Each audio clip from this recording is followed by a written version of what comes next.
Shalom, bien-aimés dans le Seigneur, nous sommes dans la joie de nous retrouver pour une nouvelle méditation biblique. Nous sommes le mardi 4 juillet 2023 et nous vous saluons au nom de notre Seigneur et Sauveur Jésus-Christ.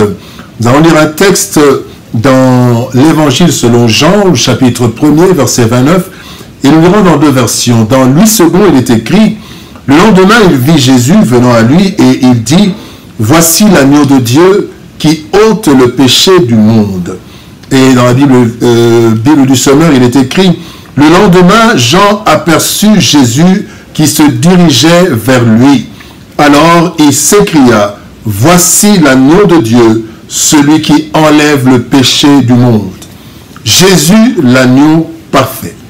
Jésus, l'agneau parfait, tel est le thème de notre méditation de ce mardi 4 juillet 2023. Bien-aimés dans le Seigneur. Le plus grand problème de l'homme, c'est le péché. Ce fléau a détruit profondément l'être humain, touchant l'âme, le corps et l'esprit.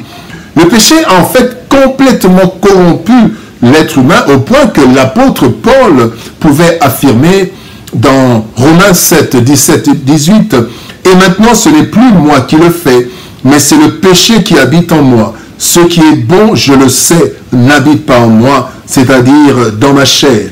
J'ai le pouvoir, mais non j'ai le vouloir, la volonté, mais non le pouvoir de faire le bien. » Bien-aimé dans le Seigneur. Le texte du jour répond à la question pathétique de Paul. Paul se pose une question dans Romains chapitre 7, verset 24. « Misérable que je suis, qui me délivrera du corps de cette mort ?» Bien-aimé, en effet, la loi a prévu la voie pour l'expiation du péché. C'est le sang. Selon qu'il est écrit dans Hébreux 9, 22, et presque tout d'après la loi est purifié avec du sang, et sans effusion de sang, il n'y a pas de pardon. Pourtant, seul le sang d'un être parfait, Jésus, pouvait ôter le péché. Voyons les leçons à tirer de notre texte du jour. Première leçon, exigence pour le sacrifice. Lévitique chapitre 5, versets 5 et 6 nous dit « Celui donc qui se rendra coupable de l'une de ces choses fera l'aveu de son péché. Puis il offrira en sacrifice de culpabilité à l'Éternel pour le péché qu'il a commis, une femelle de menu bétail, une brebis ou une chèvre comme victime expiatoire, et le sacrificateur fera pour lui l'expiation de son péché. » Bien-aimé dans le Seigneur, le péché ne pouvait être expié que par le sang, car le péché du premier couple leur avait coûté la vie. Genèse 2, 17 nous dit « Mais tu ne mangeras pas de l'arbre de la connaissance du bien et du mal, car le jour où tu en mangeras, tu mourras. » Il fallait donc une vie contre une autre vie.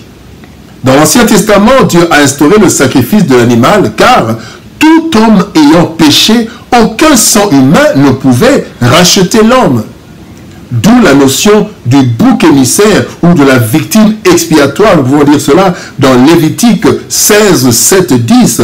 Un bouc émissaire, c'est donc un bouc sur qui on fait porter le péché de l'humain qui a péché. Comme le dit Hébreux chapitre 9, verset 22, il n'y a pas de pardon sans effusion de sang. Là, c'est l'exigence pour le péché. Deuxième leçon, le sang des animaux.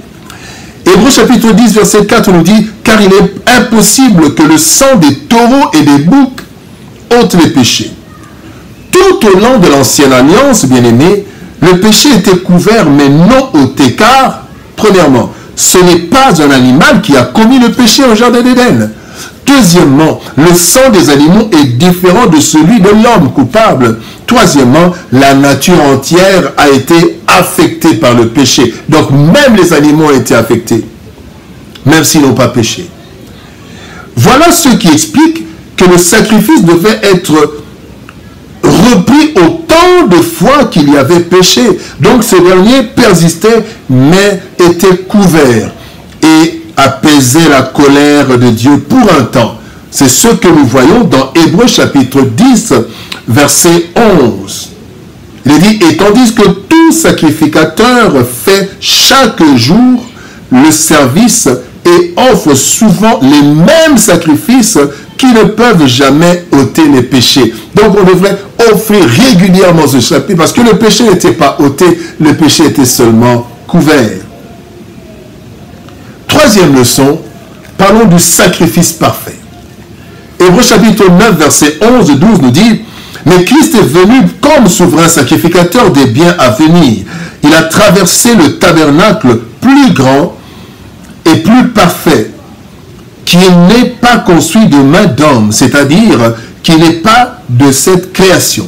Et il est entré une fois pour toutes dans le lieu très saint, non avec le sang des boucs et des veaux, mais avec son propre sang, ayant obtenu une rédemption éternelle. Bien-aimés dans le Seigneur, la solution finale et définitive a été le sacrifice du Seigneur Jésus-Christ. Ce sacrifice a été parfait pour plusieurs raisons. Nous prenons trois raisons. Première raison, c'est que Christ est devenu homme semblable aux pécheurs, contrairement aux animaux qui n'étaient pas semblables aux pécheurs. Romains 8, 3 nous dit, Dieu a condamné le péché dans la chair en envoyant à cause du péché son propre Fils dans une chair semblable à celle du péché, ce qui n'était pas le cas pour les animaux. Deuxième raison qui fait que le sacrifice de Christ est parfait, c'est que Christ était lui-même parfait, né de Dieu, sans péché, ayant vécu sans péché. Il y a deux versets. 1 Jean chapitre 5, verset 1er nous dit, Jésus le Christ est né de Dieu. Et quiconque aime celui qui l'a engendré. Donc il a été engendré. Non pas créé, mais il a été engendré. Il est né de Dieu.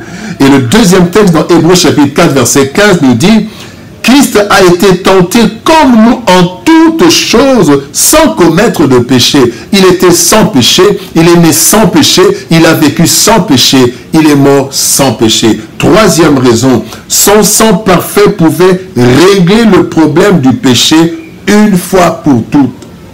Hébreux 9, 26 nous dit, il, donc Christ, a paru une seule fois pour abolir le péché par son sacrifice.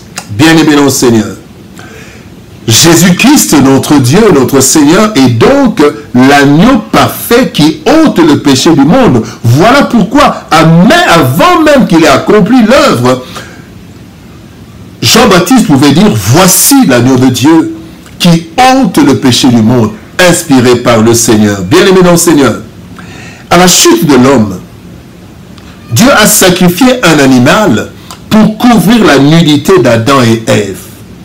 Au cours de l'histoire, Dieu a ordonné le sacrifice d'animaux pour l'expiation des péchés des humains, donc couvrir le péché des humains. Cependant, le sang des animaux couvrait, mais le sang ne pouvait ôter le péché, car, bien aimé, il fallait le sang parfait d'un être parfait. Et seul Christ répondait aux conditions. Il est donc l'agneau parfait de Dieu, le seul qui était capable, en mesure, d'ôter le péché de l'humanité. Jésus-Christ est l'agneau parfait. Prions. Éternel Père de gloire, Dieu Tout-Puissant, merci pour ton amour et ta bonté. Merci pour Jésus-Christ, ton Fils unique, qui est devenu semblable à nous, afin de porter le péché. Lui qui était l'agneau parfait, pas un animal qui n'était pas semblable à nous. Et il a pris sur lui nos péchés. Il est mort, il a versé son sang, parce que sans effusion de sang, il n'y a point de péché. Nous avons été sauvés par le sang de Jésus, le sang parfait. Merci pour, Seigneur de gloire, cette initiative. Merci pour cet amour, Seigneur de gloire, que tu as pour l'humanité. Aide-nous à comprendre cela, à comprendre que nous avons une grande valeur. Nous avons été rachetés au prix du sang parfait, de l'agneau parfait. Seigneur de gloire, merci pour l'œuvre du salut et que ta grâce soit sur nous. Au nom de Jésus-Christ, notre Seigneur et Sauveur, l'agneau parfait, nous avons ainsi prié. Amen. Bien-aimés dans le Seigneur, Que Dieu nous bénisse. Shalom, au revoir. Et par la grâce de Dieu, nous nous retrouvons demain, mercredi, pour une nouvelle méditation. Shalom.